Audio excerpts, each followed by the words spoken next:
Tanaman kopi. Tanaman kopi merupakan salah satu tanaman utama di Sumatera Utara yang banyak dibudidayakan oleh masyarakat. Salah satunya wilayah Kabupaten Karo. Karo adalah salah satu suku di Sumatera Utara yang mendiami dataran tinggi di Kabupaten Karo. Tanah Karo sendiri menjadi lebih terkenal ketika meletusnya Gunung Sinabung pada tahun 2010. Di hampir seluruh wilayah Tanah Karo, kita bisa melihat keindahan Gunung Sinabung. Jenis komoditi unggulan yang dibudidayakan masyarakat Kabupaten Karo sejak tahun 2017 adalah tanaman kopi. Hal ini terlihat dari besarnya lahan tanaman kopi, yaitu seluas 8.378 hektar dan mampu memproduksi kopi sebanyak 8.797,03 ton. Tanaman ini tumbuhnya tegak, bercabang, dan bila dibiarkan tumbuh mencapai 12 meter. Daunnya bulat dengan ujung agak meruncing. Daun tumbuh berhadapan pada batang, cabang, dan ranting-rantingnya. Kopi dapat tumbuh dalam berbagai kondisi lingkungan, tetapi untuk mencapai hasil yang optimal memerlukan persyaratan tertentu. Biji kopi jenis Arabica ini ditanam pada ketinggian 500 sampai 2000 meter di atas permukaan laut dengan suhu rata-rata 21 hingga 24 derajat Celcius, serta curah hujan sekitar 2000 hingga 3000 mm. Oleh karena itu, daerah ini memiliki iklim yang sejuk, sehingga sangat cocok untuk ditanami kopi jenis Arabica. Terlebih, unsur dan struktur tanahnya pun terbilang sangat baik, karena terdapat kandungan bahan organik sekitar 3% dan pH 5,5 sampai 6,5. Kopi tentunya bukan tanaman favorit di Kabupaten Karo, karena daerah yang identik dengan tanaman sayuran dan buah-buahan ini memang seakan tak memberikan lahan yang leluasa untuk tanaman kopi. 5 tahun belakangan, pertanaman kopi kian gencar di Kabupaten Karo. Bahkan persentase peningkatannya mengalahkan jeruk yang merupakan idola petani Karo. Dalam tanaman di kampung kami ini kopi, jagung, gubis, tomat, sayur putih namanya, sayur botol, sawi, cabai, itu. Desa Cimbang adalah salah satu dari 17 desa yang terdampak erupsi Sinabung sejak 2010. Berada di radius 8 km dari Sinabung dan sekitar 16 km dari ibu kota kabupaten, Desa Cimbang yang terpencil dianugerahi tanah yang subur dan cocok untuk pengembangan kopi di ketinggian 1.200 sampai 1.500 meter di atas permukaan laut. Meskipun terus diselimuti semburan abu vulkanik, Desa Cimbang tetap memiliki udara yang sejuk dengan pemandangan yang indah. Cimbang ini adalah di radius 8 km dari sini ke puncak. Radius 8. Jadi yang diungsikan, yang betul-betul difasilitasi oleh pemerintah itu di radius 1 hingga ke 5. Jadi kami kan 8 hanya terdampak. Kan begitu. Nah, begitu pulang dari pengungsian, belum pulang dari pengungsian, saya duduk yang seperti cerita tadi. Saya duduk, kok hanya ada 2 ini yang bisa bertahan dari hempasan atau semburan abu vulkan. Ada 2. Yang pertama kopi itu tadi, yang kedua adalah jeruk. Kalau saya merawat jeruk itu tidak mungkin, karena kosnya begitu mahal dan panjang sekali. Kopi murah, kosnya paling murah, dan ketika dijual paling mahal. Nah, di Cimbang adalah satu desa terpencil, satu desa yang tidak pernah disentuh oleh pemerintah manapun. Tapi ketika sudah kopinya menang di Paris di tahun 2018, 10 besar mewakili Indonesia, banyak pemerintah datang. Setengah bulan kemudian saya pulang lagi dari pengungsian. Saya lihat para-para itu penjemuran kayak gitu di bawah.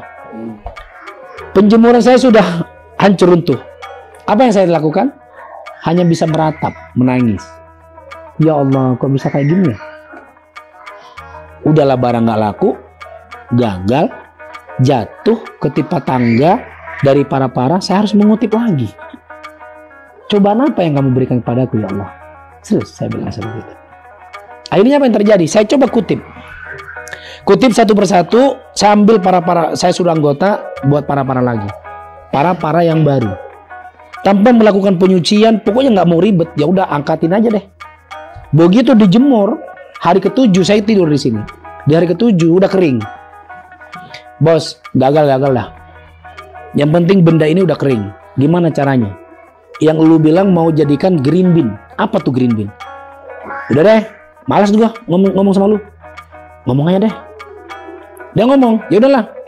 Ada namanya mesin pada waktu itu dia menyebutnya namanya dry hulling.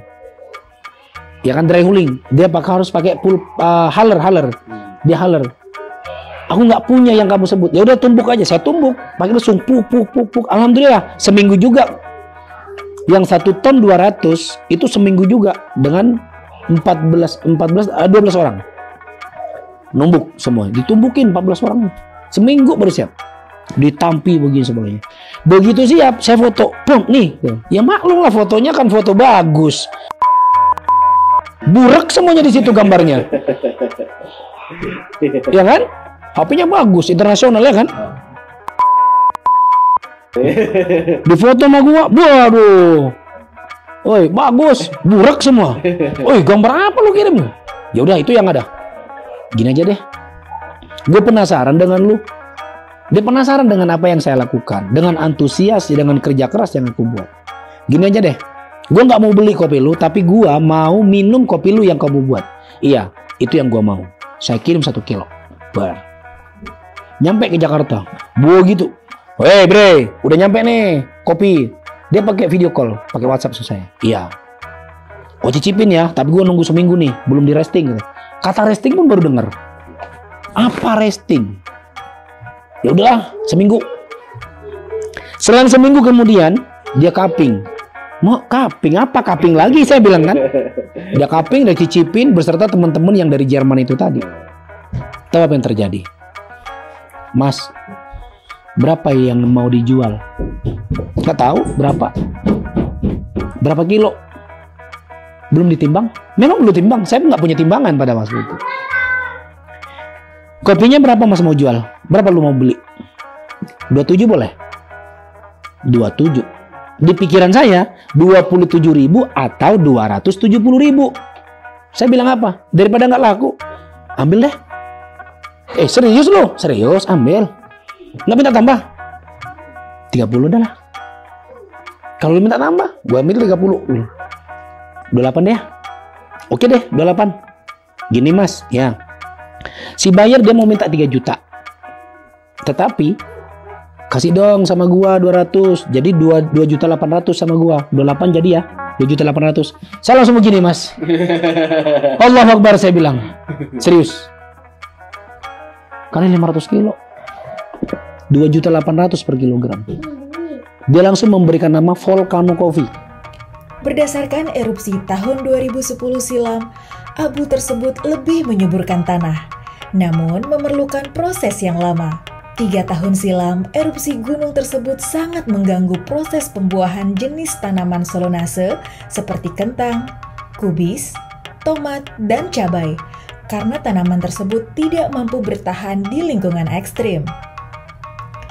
Dari hasil penelitian diperoleh fakta apabila tanaman kopi terkena debu erupsi, maka akan berakibat fatal terhadap bunga. Akan tetapi justru berdampak baik terhadap kopi yang sedang berbuah. Untuk mendapatkan biji kopi yang terbaik, kita tidak bisa sembarangan mengambil biji dari batang pohon kopi. Hanya tanaman kopi yang sudah 5, 10, sampai 15 tahun yang akan diambil bibitnya. Karena tanaman kopi yang maksimal yaitu di atas 5 tahun. Ini namanya metode pemangkasan. Yuk kita cari lagi. Nah, seperti ini. Nah, mana ganda, mana balik, mana air. Coba. Mana tunas gandanya ini? Nih. Ambil. Buang. Kan?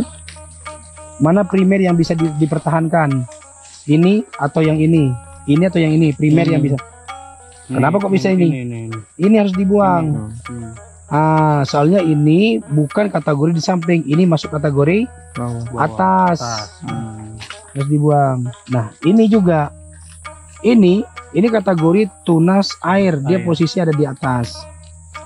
Itu. Nah, bagus kan? Nah, kenapa yang dibuang? Ketika tadi di sini tidak dibuang, maka nutrisi yang di sini tidak akan pernah merah. Dan ke sini calon buah berikutnya itu tidak akan pernah buah karena nutrisinya sudah diambil di sini. Nah, satu contoh ya, ini kita buang. Ini misalkan ada di sini. Satu batang untuk menambah batang ini nutrisi 10 itu diambil satu ini. Sekecil kayak gini. 10 untuk biji kopi yang bagus diambil ini satu. Gara-gara ini 10 kopi itu tidak ada. Gitu. Itu satu jengkal. Nah, berarti ini dibuang, ini buang, ini buang. Nah, tinggalkan ini. Biarkan satu jengkal dia paling maksimum. Nih, ini sebenarnya kalau dari kecil dia nggak boleh ini, nggak boleh tumbuh. Karena kenapa? Nutrisi yang ada dari sini dia akan diambil dibagi dua di sini. Gitu. Ini kalau apanya? Satu jengkal seperti ini kan nggak sampai satu jengkal nih. Udah ada cabang lagi, ada cabang ganda. Nah, pada saat muda cabang primer yang kedua ini harus dipotong aturannya gitu. Pangkas. Satu jengkal. Nih, ini satu jengkal kan nggak sampai. Berarti ini yang dibuatkan, ini dibuang. Gitu. Bersihkan semua ya. Nih bersihkan. Ini seperti itu. Kalau nggak musim hujan nggak matang dia kopi. Hujan pula dia baru matang. Kalau cabai panas dia baru matang. Kalau ikut cabangnya itu nggak berbunga lagi dia. Nggak boleh cari gini, harus dipetik gini. Harus tinggal cabangnya yang kecil di pohon. Jadi harus dipetik gini, bukan ditarik gini. Kadang-kadang penuh ya satu begini loh. Satu pun nggak ada lagi hijau itu. Kan bisa diperap gini.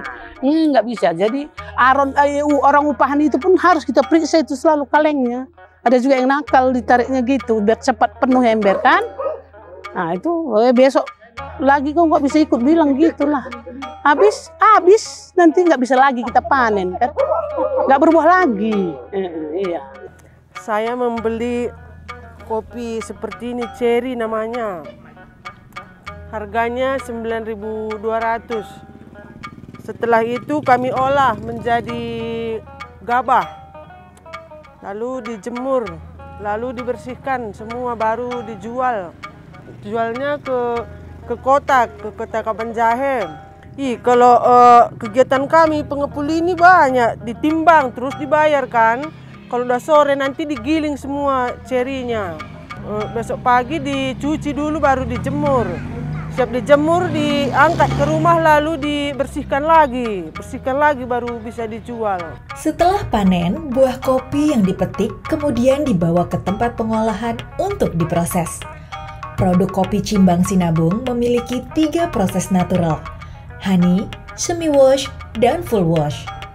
Proses natural atau wine di mana biji kopi berwarna merah dipanen dan dicuci bersih. Ceri kopi akan ditebarkan di atas permukaan alas-alas plastik dan dijemur di bawah sinar matahari selama 35 hari. Ini namanya proses yang ini namanya wine. Proses ini wine. Wine itu prosesnya hampir sama dengan natural. Nah, natural itu bedanya dia melakukannya tanpa fermentasi. Kalau natural, kalau pakai wine itu sudah melakukan fermentasi. Jadi bijinya sama biji merah, sama hal seperti ini, ya kan? Sama dengan seperti ini. Ini biji merah. Kalau kita mau buat natural, sesudah kita melakukan pemanenan, siap melakukan pemanenan, melakukan pengerembangan yang sama halnya dengan semi, full atau honey sama, tetap melakukan pengerembangan. Yang terapung itu kita buang. Terus yang tenggelam itulah yang akan kita produksi. Berarti yang tenggelam itu kategori kopi specialty, kopi yang terbaik. Jadi yang seperti ini kalau natural siap dikerambang, kita langsung dijemur seperti ini. Tapi cara penjemurannya kami tetap melakukan bukan terik matahari. Ketika matahari udara itu di suhu sampai 19 atau suhu 21 derajat itu kami keluarkan. Berarti matahari kan remang-remang gitu ya, bukan terik ya, seperti itu. Nah, itu perilaku penjemurannya. Tapi kalau wine itu beda lagi. Yang seperti ini, biji merah seperti ini, wine itu melakukan fermentasi. Fermentasinya melakukan dengan cara melakukan plastik, ya kan? Plastiknya seperti ini. Nah, plastik seperti inilah yang kita masukin. Biji wine ini dimasukin. Kita caranya adalah seperti ini. Kurang lebihnya di sini ya, 1 jengkal ya. Dari atas 1 jengkal kita ikat di sini. Di sini biji kopi semua nih. Di luarnya ini ada plastik lapisan, yaitu plastik lapisan hitam. Supaya matahari atau pencahayaan itu tidak masuk ke dalam. Gunanya adalah menjaga kualitas, stabilitas yang ada pada dalam biji kopi tadi. Nah, di sini kita pakai selang. Di sini masukkan selang keluar supaya gas yang ada di sini itu tetap keluar dan tidak terjadi fermentasi yang begitu over di dalam ini. Nah, ketika ada anaerob keluar dan di sini kita kasihkan satu botol, selang yang di sini masukin ke sini 1 botol, itu jadinya. Jadi fermentasi itu berjalan dengan maksimal di sini. Jadi tidak over. Nah, ketika tidak ada udara yang keluar, maka fermentasi itu akan over di dalamnya. Di dalam fermentasi ini over terjadinya ketika sudah melakukan pengiriman, di situ disebutnya over fermented. Over fermented namanya. Jadi asamnya lebih kental dan lebih kuat dan antibodi sudah menjadi hilang. Over fermentasi adalah seperti ini. Cara pencegahannya nanti kita kasih tahu. Ini over fermentasi dia akan menjamur. Nih seperti ini. Diakibatkan menjamur seperti ini. Jadi cara penanggulangannya adalah ketika kopi ini sudah kering, kami melakukan sortase di sini. Yang dipilih adalah seperti ini, yang tanpa jamur. Nanti ketika udah tanpa jamur itu baru kami melakukan sortase lagi yang kedua. Itu nih seperti ini. Beda kan? Yeah. Ini fermentasi berhasil dan ini fermentasi gagal. Nah, yang ini kita asingkan, yang ini bisa kita buat minuman bir coffee, minuman wine coffee, minuman luwak coffee disebutnya. Di sini. Pokoknya yang over fermented seperti ini. Dia menjamur. Nah, gini, beda ya, beda jauh. Ini kegagalannya di sini. Dia pasti pakai jamur dia sudah keluar. Ini artinya adalah ada satu bakteri masuk pada saat kami melakukan melakukan fermentasi. Pada saat melakukan fermentasi ada bakteri masuk gitu. Tapi tetap dikumpulin. Tapi ketika sudah kering, ini kami melakukan melakukan penyutiran kembali yang kedua. Atau pada saat melakukan penjemuran, ini sudah disortir, dijemur di tempat lain. Kadangkala bisa dia sembuh dengan kadar panas matahari yang tinggi. Bisa dia sembuh. Kalau tetap tidak sembuh, ya udah dipindahkan ke tempat yang lain. Berarti ada produk-produk lain nanti yang masuk gitu kan. Kan banyak juga seperti contohnya Malaysia sama Singapura. Malaysia sama Singapura dia lebih suka kepada yang over karena dia ngambil essence yang ada pada biji kopi yang over. Tapi kalau Eropa, kalau over itu tidak mau. Seperti Timur Tengah, over seperti ini dia tidak mau. Dia divonis sudah terlalu asam dan body pada kopi itu sudah pasti hilang. Dia tidak mau. Tapi kalau ASEAN itu bisa. Yang over seperti ini dia pasti mau. Itu. Kita kembali kepada segmen pasar itu tersendiri.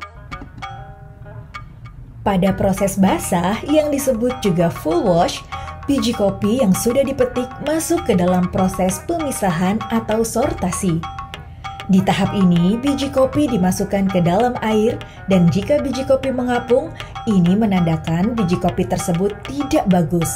Biji kopi yang cacat ini kemudian dipisahkan dari biji kopi yang lain. Terdapat 2 jenis mesin pengupas, yaitu yang diputar manual dan bertenaga mesin. Selama pengupasan, alirkan air secara terus-menerus ke dalam mesin pengupas. Aliran air ini berfungsi untuk membantu mekanisme pengaliran buah kopi ke dalam silinder dan sekaligus membersihkan lapisan lendir. Selain itu, air juga berfungsi untuk mengurangi tekanan geseran silinder terhadap buah kopi sehingga kulit tanduknya tidak pecah.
Ini nama prosesnya adalah honey.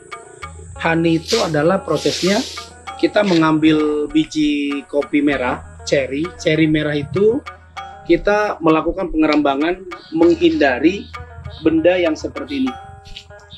Ya kan? Menghindari benda yang seperti ini. Ketika benda yang seperti ini ada, ya kan? Terus dikerambang, kita dibuang. Nah, di situ proses honey adalah melakukannya tanpa melakukan penyucian. Dia digiling merah, siap digiling merah. Dia melakukan penirisan aja dulu pertama untuk menghilangkan zat mujilat atau menghilangkan kadar asam.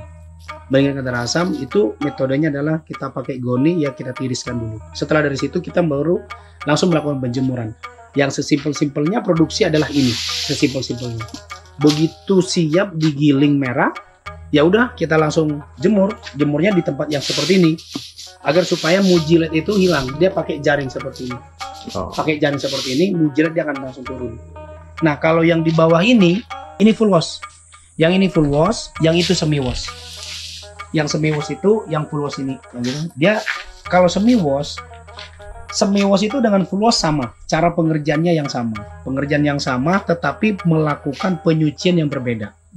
Kalau semi wash dia menyucinya kita pakai baskom atau kita pakai kolam ya. Pakai kolam ya kita cuci, ya cucinya ya salah kadarnya kan begitu. Mungkin 2-3 kali penyucian. Tapi kalau full wash biasanya dia penyuciannya dia sampai di angka betul-betul bersih. Betul-betul bersih. Ketika dia ada biji, ketika ada di sini lendir, dia masih masuk kategori semi wash. Ketika dia masih sudah bersih, sudah berbentuk kayak keras, kasar seperti itu kan, itu disebutnya full wash. Jadi ini full wash, itu semi wash. Ini sekedar untuk contoh pertama ya, untuk kapasitas kecil seperti itu.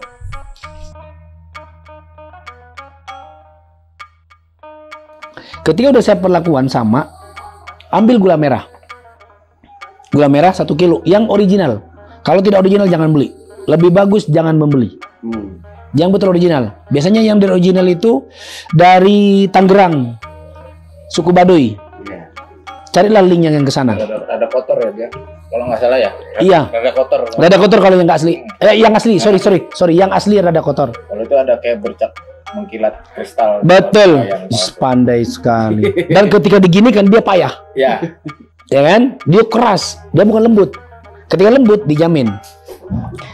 Gimana bang? Aman kan bang? Siap. Itu aja dulu. Orang karo harus begitu.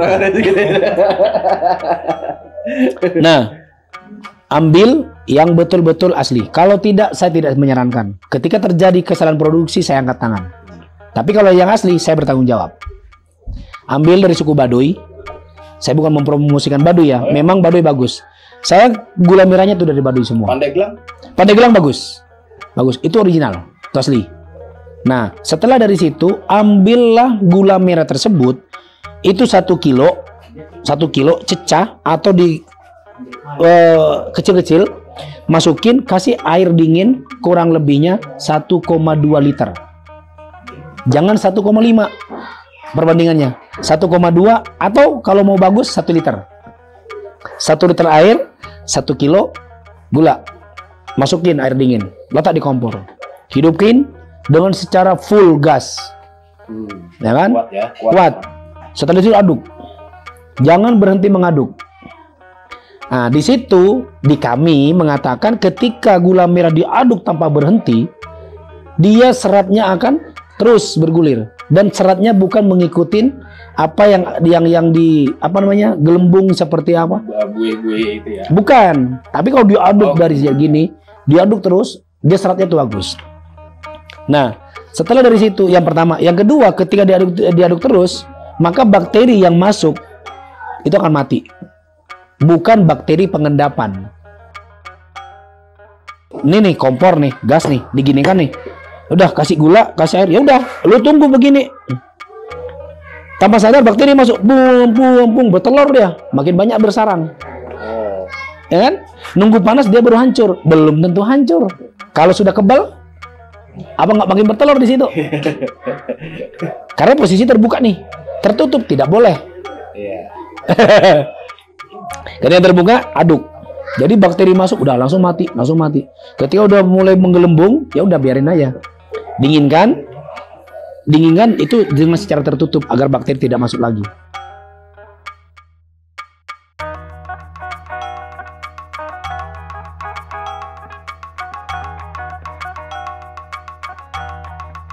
Sortasi manual ini dilakukan untuk memisahkan biji kopi berdasarkan standar mutu yang ada. Sebagian besar perkebunan kopi di Karo masih mengandalkan cara ini. Biji dipilah satu persatu berdasarkan kondisi fisiknya. Cara ini bisa lebih detail memisahkan biji kopi yang cacat dan tidak. Terakhir, setelah melewati berbagai proses pengolahan kopi yang panjang, biji kopi siap untuk dipanggang sesuai kebutuhannya. Tingkat roasting biji kopi lagi-lagi akan mempengaruhi rasa yang dihasilkan. Sebagai contoh, kamu yang menyukai rasa cenderung pahit, maka pilihlah roasting yang lebih gelap atau dark roast. Setelah proses roasting, biji kopi biasanya sudah siap kamu olah jadi sebuah menu kopi.